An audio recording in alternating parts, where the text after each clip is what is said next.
Hi, welcome back to another episode of the Hockey Thailand Podcast. I'm your host, Eric Valley, and today we're joined by a very special guest, former professional player, Garret Zemlak, current coach in Thailand. Welcome to the show, Garret. Thank you so much. Garret, if you want to just introduce yourself a little bit, talk a little bit about your career as a pro, how you ended up in Thailand.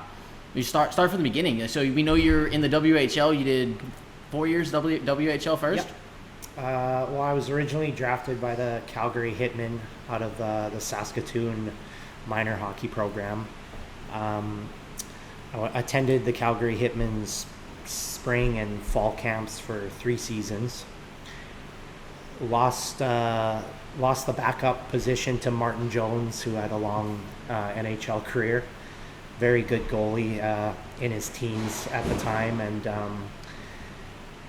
ended up getting traded to the Saskatoon Blades, my hometown team, and that was a special time in my life, obviously, to play for my hometown team. But looking back, we talk about this, the NCAA route was probably the better option, but the less talked about and less followed path for a prairie boy from Canada, right?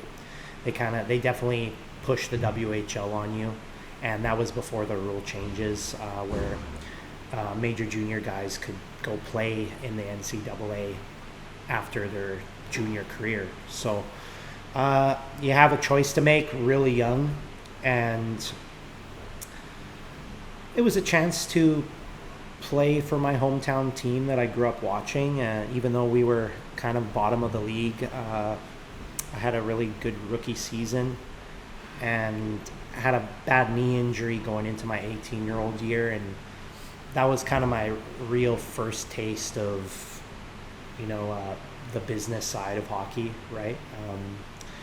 Once again, ran into another extremely talented goalie in Braden Holtby. So me and him split the first year, and then the second year I had that knee injury, and it was his draft year, so they played him a lot, and he's ended up having an amazing NHL career, and he's super talented. He was extremely talented back then.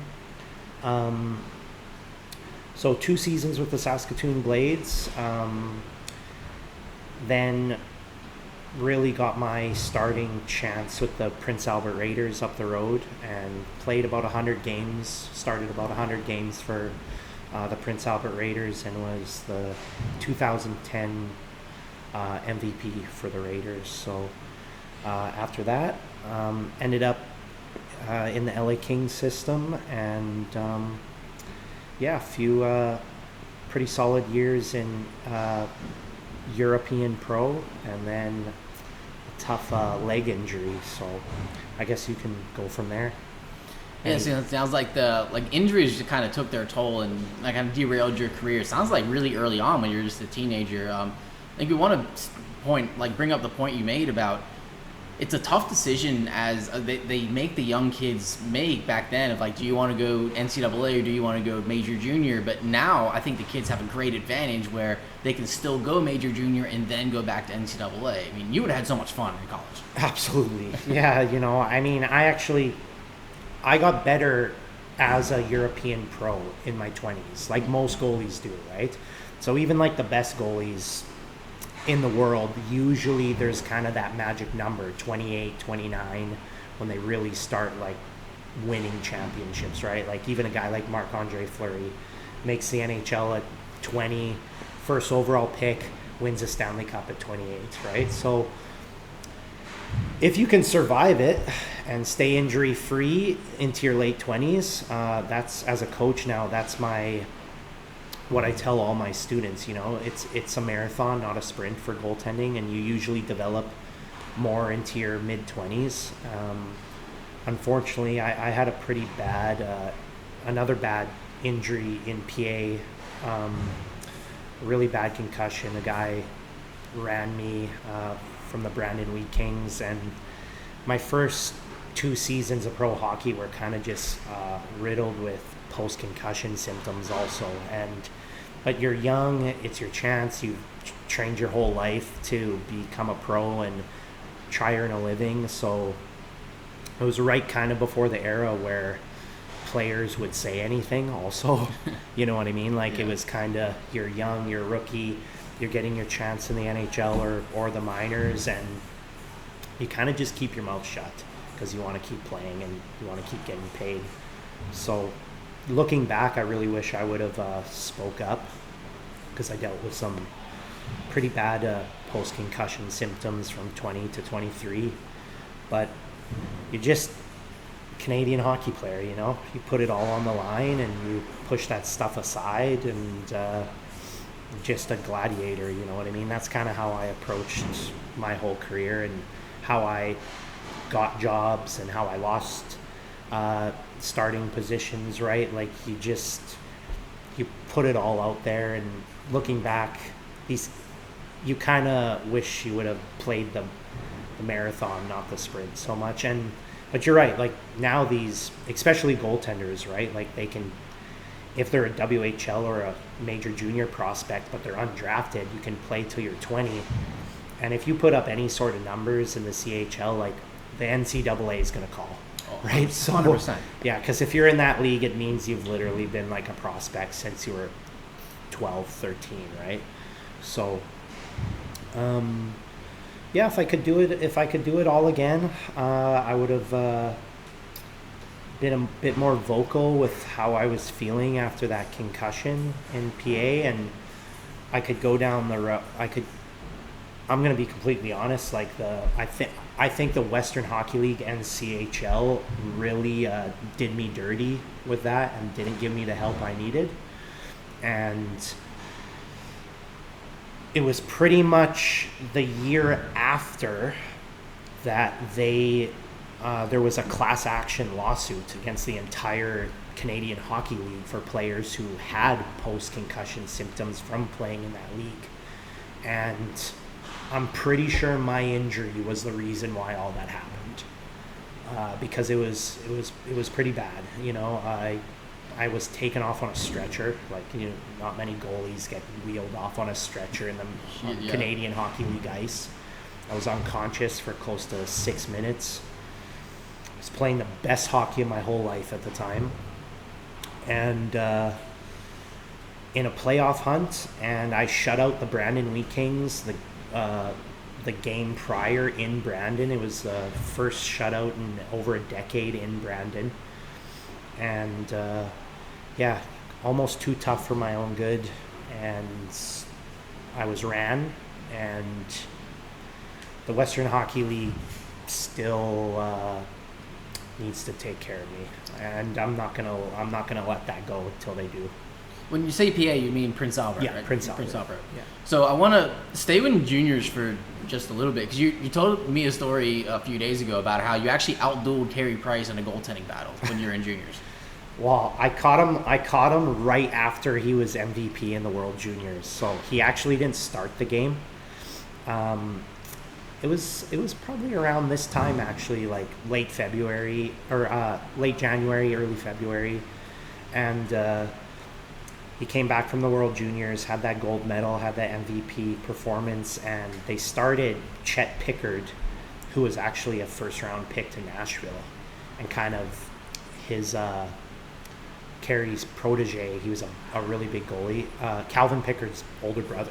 A lot of people don't know, but he was like a really good junior goalie. Kind of played like Carey Price, and they started him.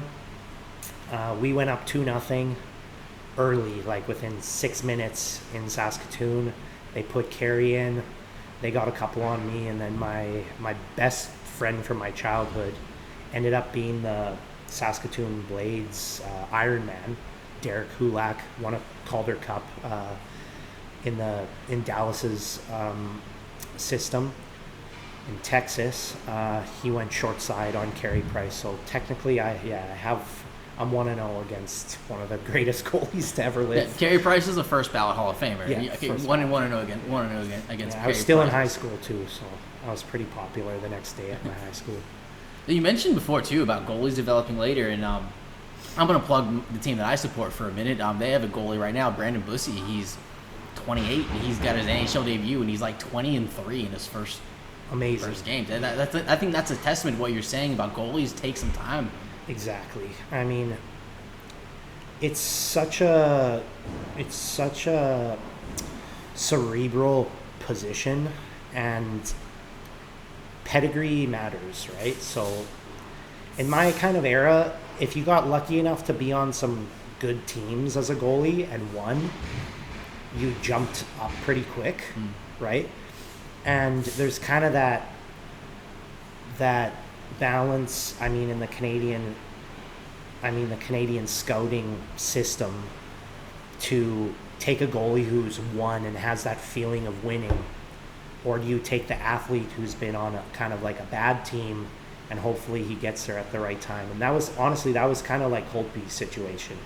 Holtby paid his dues, you know, and a lot of people, you know, from where I'm from, like, we were goaltending partners and good friends, both kind of in the same situation on a lower ranked WHL team.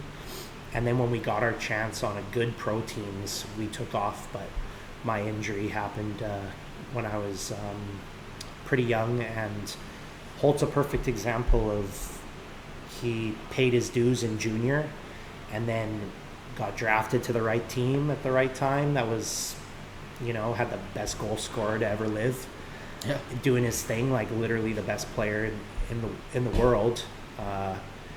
And two goalies went down right before the playoffs, and Holt gets called up, and then he's the guy, you know. He wins and he's the guy. So all the respect in the world to my good friend Braden Holtby for his career, and Martin Jones, and a lot of these guys, even Darcy Kemper, I've known my whole life. So these guys are all absolute studs from my 89 to 90 birth year from Saskatchewan. So per capita, I mean, we've produced some of the best goalies and toughest goalies in the world, I think. No, I agree. Like Cam Ward, another Saskatchewan boy, Stanley Cup champion, another Carolina Hurricane. Yeah. We'll plug that in really quick, right there.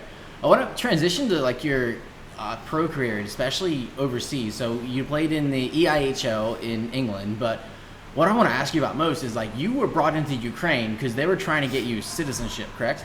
Well, I tried to make a comeback in my late 20s. Actually, I think I was 30 when I went to the Ukraine.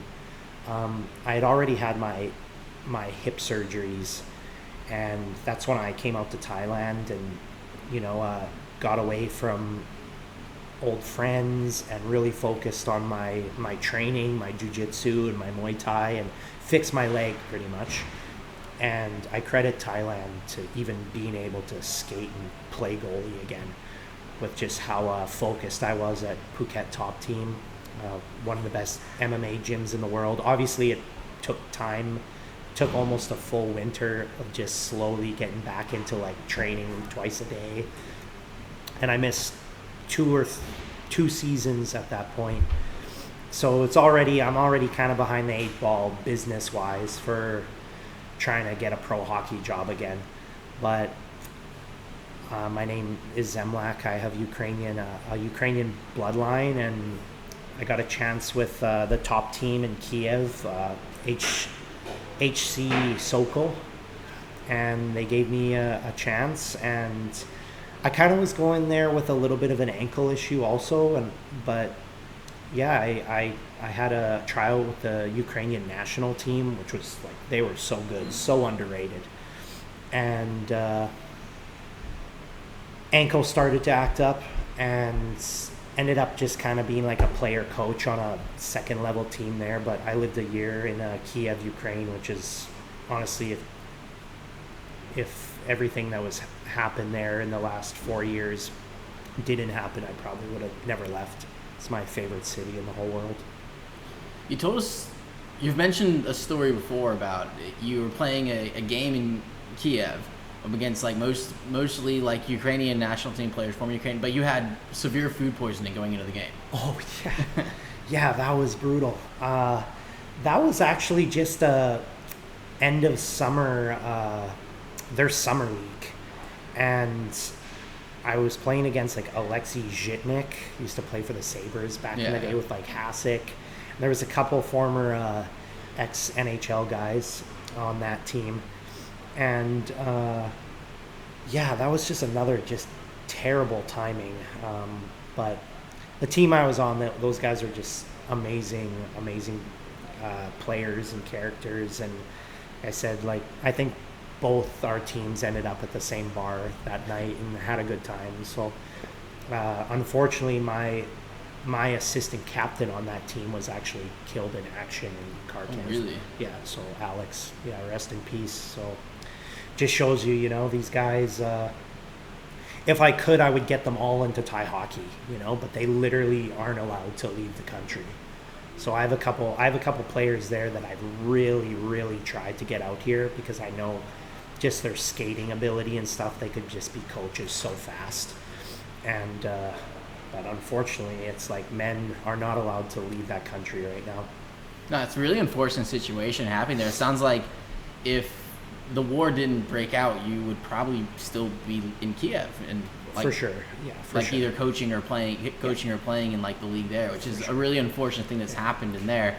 But it kind of switched gears a little bit. You mentioned it a little bit earlier about you actually came to Thailand for Muay Thai. Yeah. So that's like it wasn't you came here not for hockey at all, but to train Muay Thai. Yeah, I tell people all the time the reason I even got my chance with the Kings was from my 19 and 20-year-old season in the WHL. I got obsessed with just kind of Canadian Muay Thai kickboxing. I found a coach who had traveled to Thailand 4 or 5 times. He was like an ex-Canadian Kyokushin karate champion. And that was something with my era of hockey players. Like, we were still kind of slowly, well, I shouldn't say slowly, I should say my whole teens from about 13 to 20, there was a lot of time in the weight room, like putting up big numbers, almost like collegiate football type of training. And, because my coaches who were in their 30s and 40s at the time came up in like the Arnold Schwarzenegger. They're doing what they were doing like traditional bodybuilding, right? And now, like, I really think in the West, our hockey is so high level. So if you survive it, you get big opportunities, right? But we're very far behind on the Eastern Bloc when it comes to actually like sports science and off-ice training.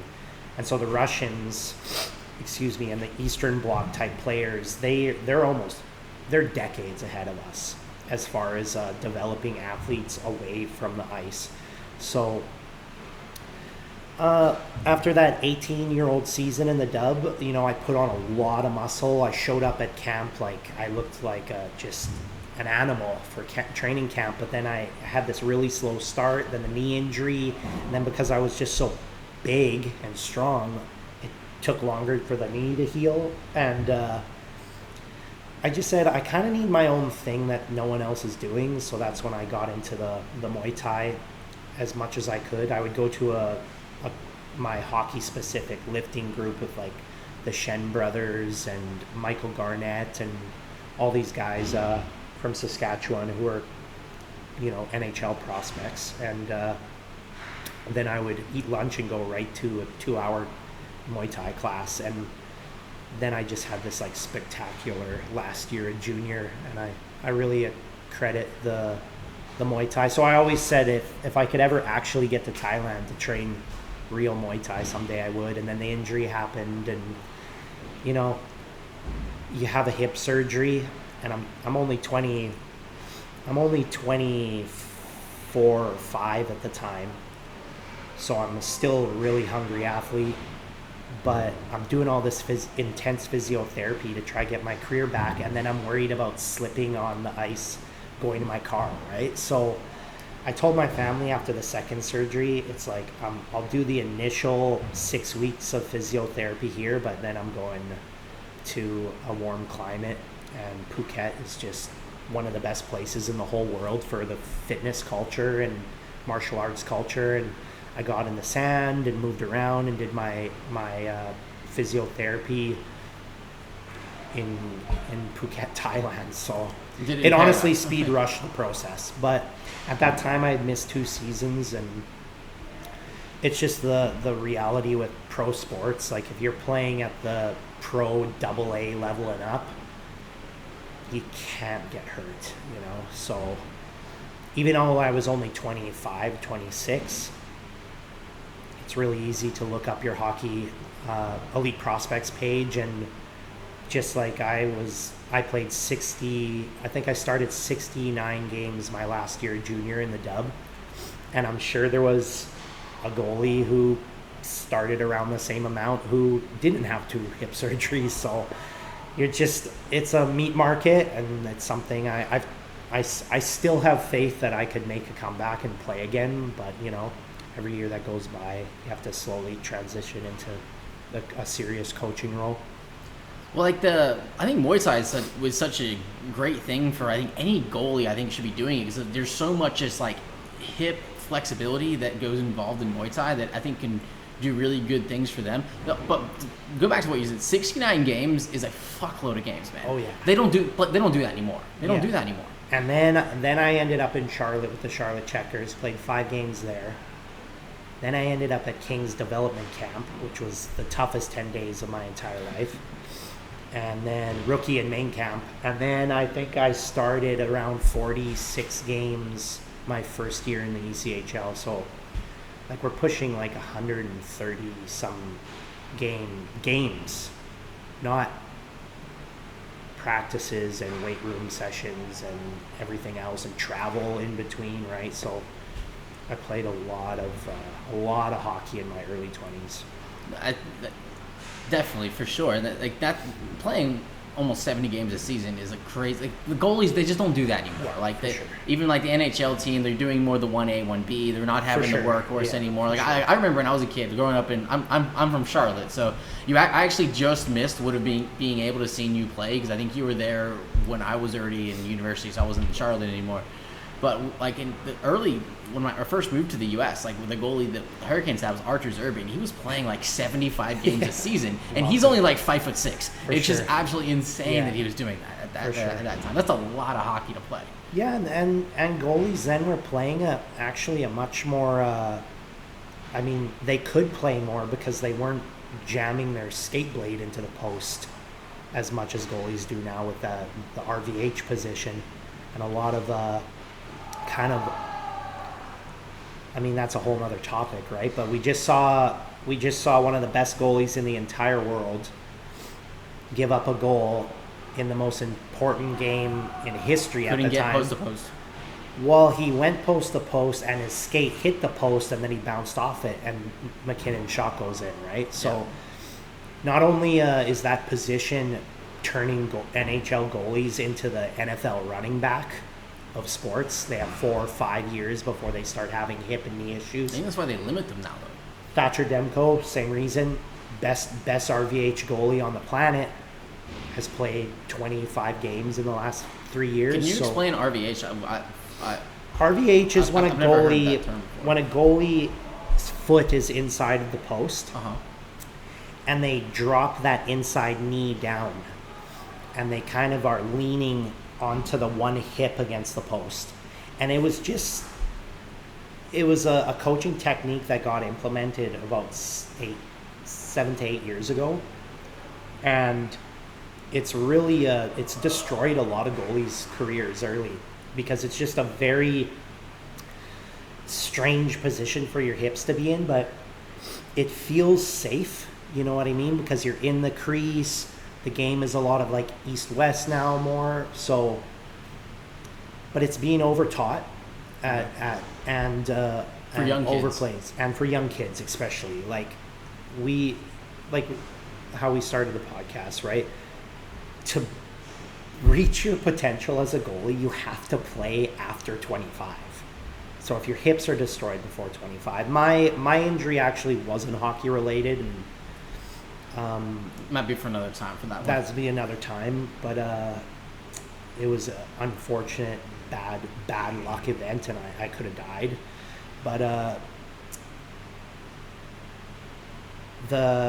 as a coach now, like especially with like Grace and a goalie. Grace is the star female goalie in Thailand for the national program, who is the reason why I came back to Thailand short notice. I want her to play injury free till 28 because one, she's Thai and she needs to get discovered somehow out of this country, right? Because her potential is huge. But if you get injured, you'll just never reach your potential. Oh, for sure. And so kind of transitioning to talking about your coaching thing now, like when you've come to Thailand, you've started coaching a lot of the goalies here in Thailand, and your focus has been on Grace has been your star pupil. And they left just yesterday, I think, actually to go to Croatia to go in the World Championships. Can you talk a bit about the development of goaltending here in Thailand and hockey in general? I think the hockey, the average hockey mind around the world would be extremely surprised with Thailand's goaltending situation and Asia's goaltending situation, actually. Hong Kong produces good goalies, South Korea, Japan. I guess I'm the first kind of wave of like really experienced ex-goalies to come to this country. Yeah. And Grace, the universe aligned, and I met her right when she was like a hungry high schooler, a lot of energy, training a lot. When I came to Thailand, I was with the national programs like immediately, so I was on the ice with her 3 or 4 times a week and convincing her, Muay Thai's in her blood somewhere, right? But she's like a big city girl. So Muay Thai is not the city kids. It's definitely not. It's the rural kids. It's definitely not. But like you said, the benefits for goalies is just amazing, right? You get that ankle strength, mobility, hip mobility, hand-eye coordination. The number one thing with Thai goalies is they have issues catching the puck. Because they don't grow up playing baseball. They don't grow up playing any sports with their hands other than and even just pickleball and paddle is just starting to hit this country. Yeah. So unless they've had some sort of tennis background, that's been the biggest issue here with all my goalies, from the men's team to little kids, right? So I really convinced Grace to train Muay Thai with me, and it took her game to a new level within a year, and now she's getting pretty popular and famous, and her potential is huge, but like I said, just there's things that everyone here in this country is behind when you're trying to compete with Finland, Canada, the US, right? It's just the lack. They're on the ice more. They're surrounded by pretty much someone who's played the position prior pretty much every year, right? Yeah. So I hope I can be my main focus is getting Grace to potentially a high level academy or college in Canada, the US, or I always say Finland, because Finland just, outside of Canadians, I think they are the most well-rounded hockey players on earth.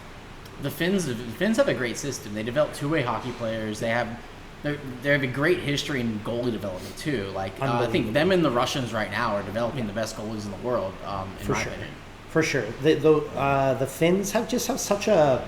I lived in Finland off and on for 2 years around the hip surgery times, and I mean, there's another perfect example of if I wasn't injured at that time, I'm in the best goaltending development country on earth.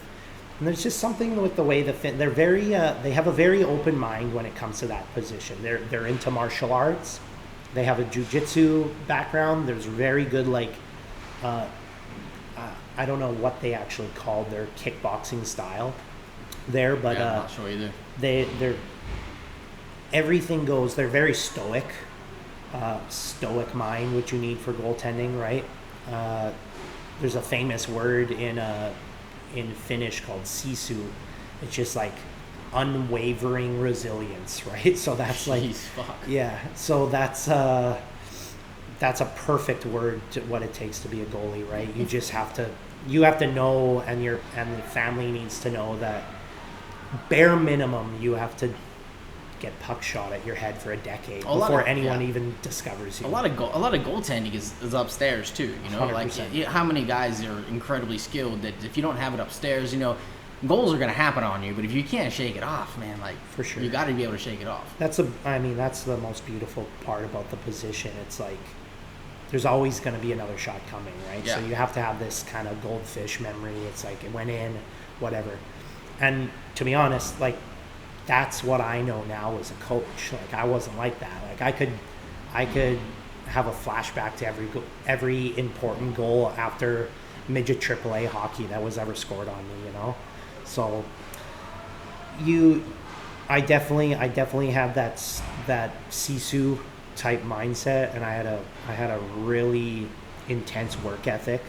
Well, I was always trying to earn a job with another really good goalie around me too. And I always had someone just right on my ass trying to take my job. Yeah. And every job I ever took was because I was just chasing another guy and waiting for my chance. So I guess that's another issue out in this part of the world with the national program. We're not at a point yet where like a goalie like Grace has someone like right chasing her.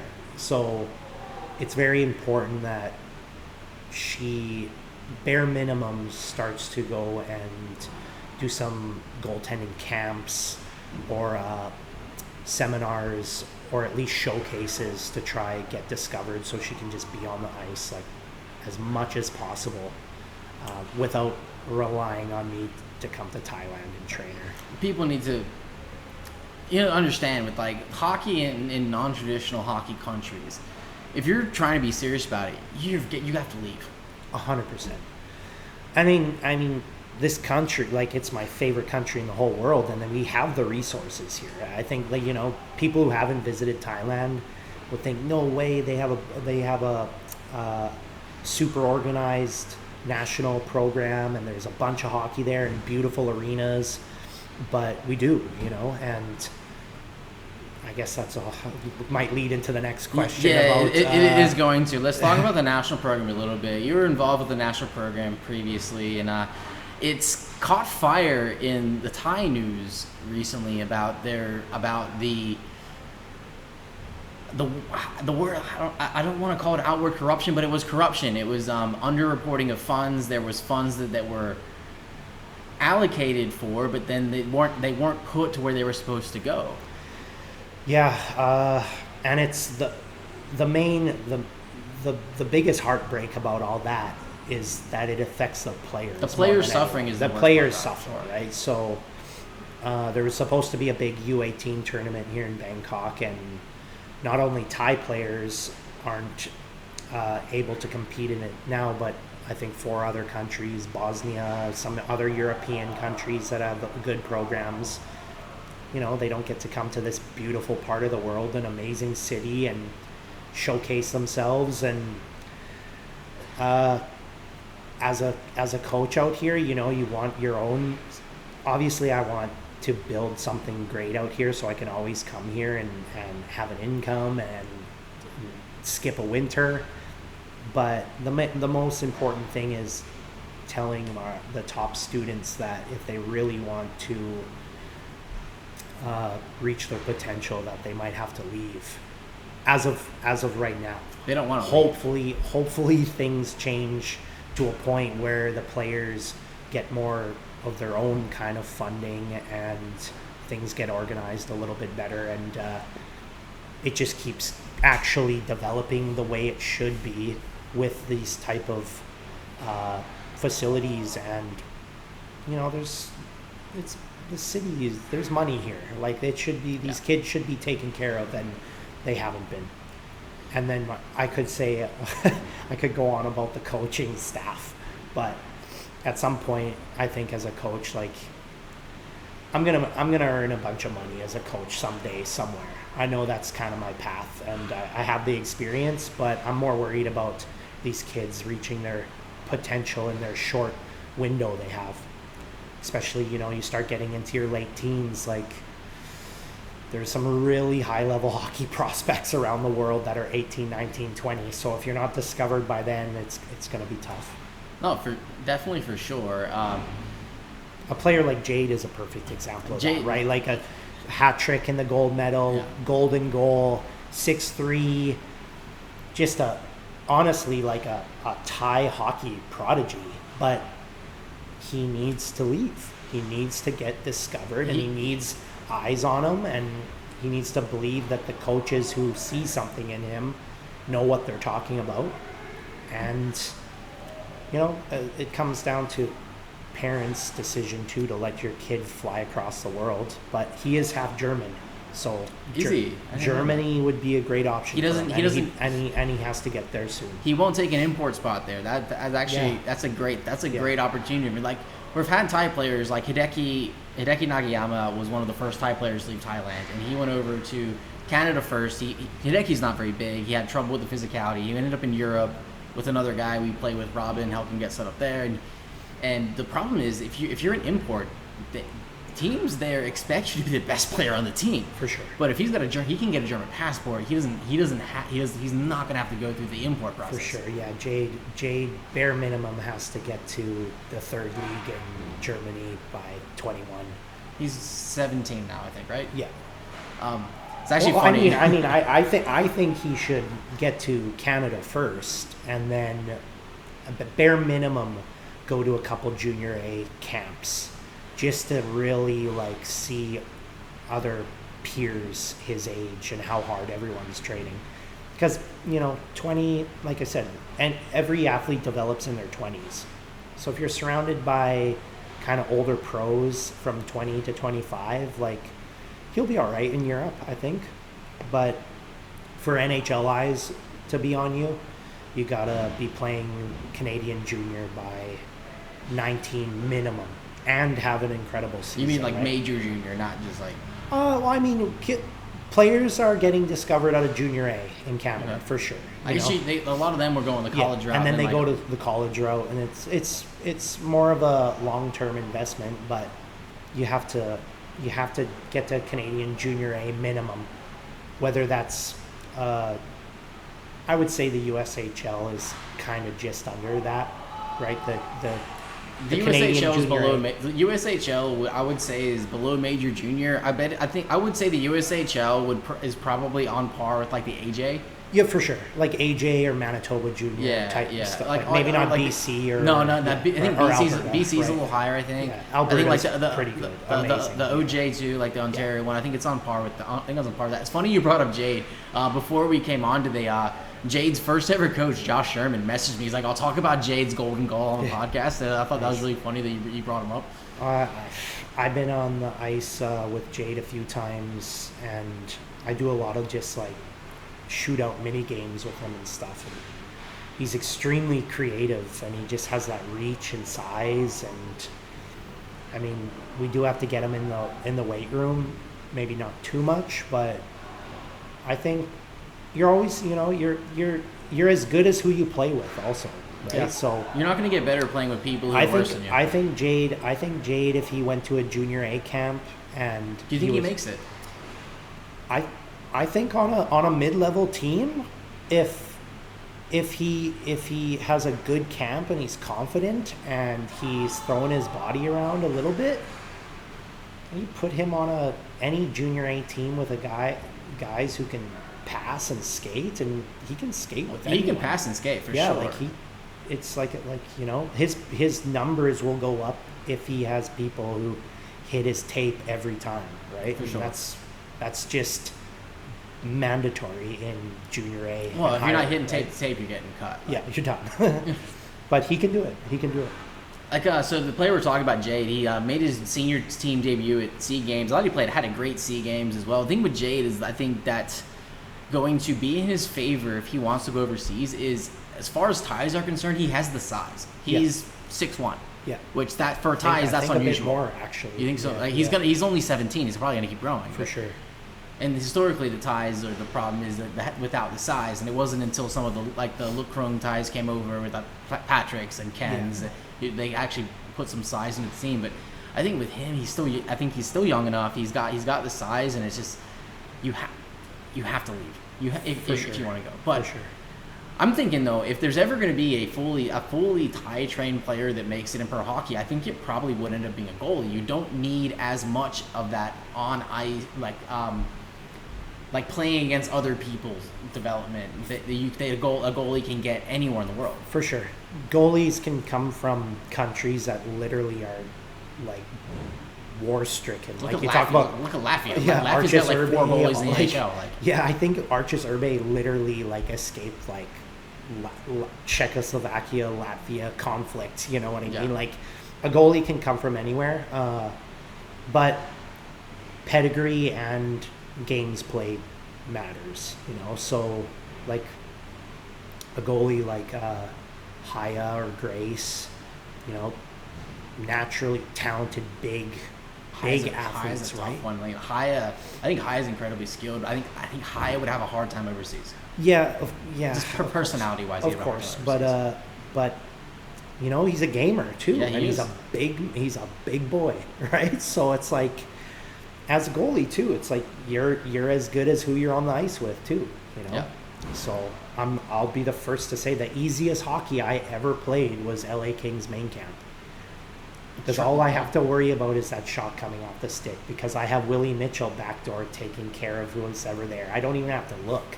Players are in position they're supposed to be in. Players are in position. There's hardly any mistakes ever, right? And then some of the toughest hockey I ever played was when I was in the ECHL. And I mean, you're dealing with like 10-year veteran pro players, but you never know who's going to be in the roster or not. So it's like people are up and down, and you never know who's going to be in front of you, and the chemistry's off. And that was, it just shows you like any guy on a ECHL roster could probably jump up and just play one game in the NHL. But it's, as a goalie, it's tough, because it's there's a lot of mistakes being made, and it's still pros. It's definitely harder as a goalie, because you have to imagine, just like we have 18 skaters on a pro roster, right? There's only 2 goalie spots on a pro roster, so it's definitely harder as a goalie. Sure. Last thing I want to bring up for Thai goaltending, it's Thailand actually has a kid playing in the LA Junior Kings, who Kingston. I think he's incredible. He's an incredible athlete, right? If he was 6'2", he would honestly be an NHL prospect. He's only 15. He's only 15, yeah. Right? So let's hope God and gives Kingston a growth spurt, because he could do big things. His for sister's sure. not small. Yeah, and there's another example of a really good player who is in Canada now. She's one of the best players, and she's the best player on the Thai national team. I think so. Yeah, I think so. She her shot is amazing, and and like you said, her in Prow are in a OHA academy, and that's going to be great. They're going to be on the ice 5 days a week minimum, and I think we saw even in that Sea Games tournament, they came back after absolutely dominated.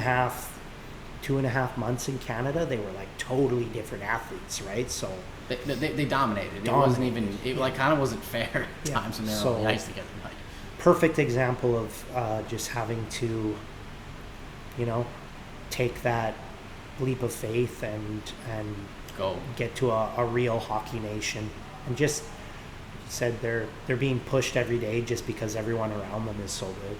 No, for sure. It's definitely an important thing. Like, you know, I grew up in a non-traditional hockey market in the South. I mean, I'm not any good now either, but wasn't then. But we would have some guys we had a couple of guys who ended up playing like Federal League and stuff, and they all left when they were like 14, 15.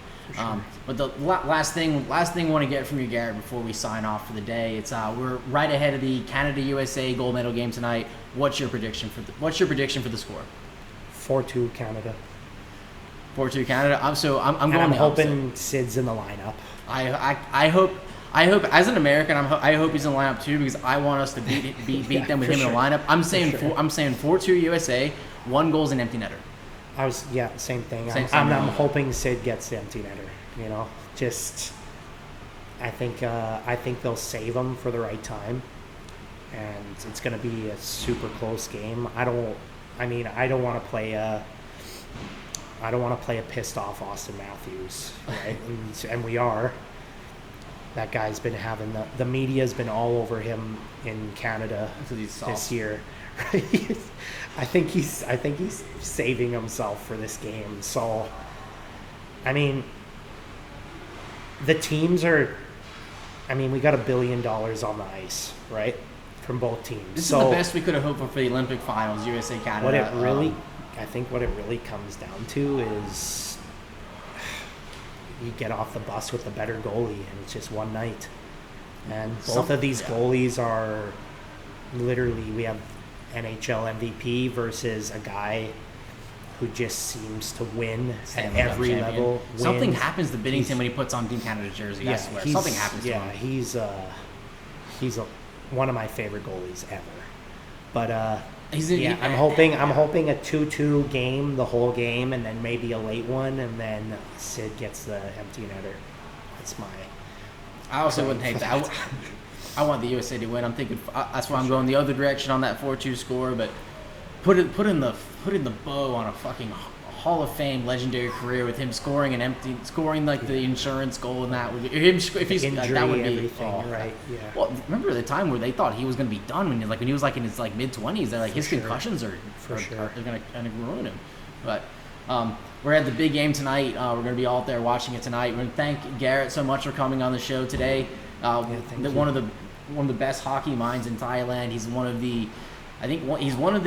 3 players in this country that have North American pro experience as well. So he's a very amazing resource. We're lucky to have him here in Thailand. He's a resident coach here at the HDC, which we're currently recording from. We'll thank our producer, Dom. Thanks, Dom. Taking care of everything up there. And Garret, I hope we'll have you on again soon. Thanks. That was awesome. Thank you. All right. Thank you guys for joining us. We'll see you again next week.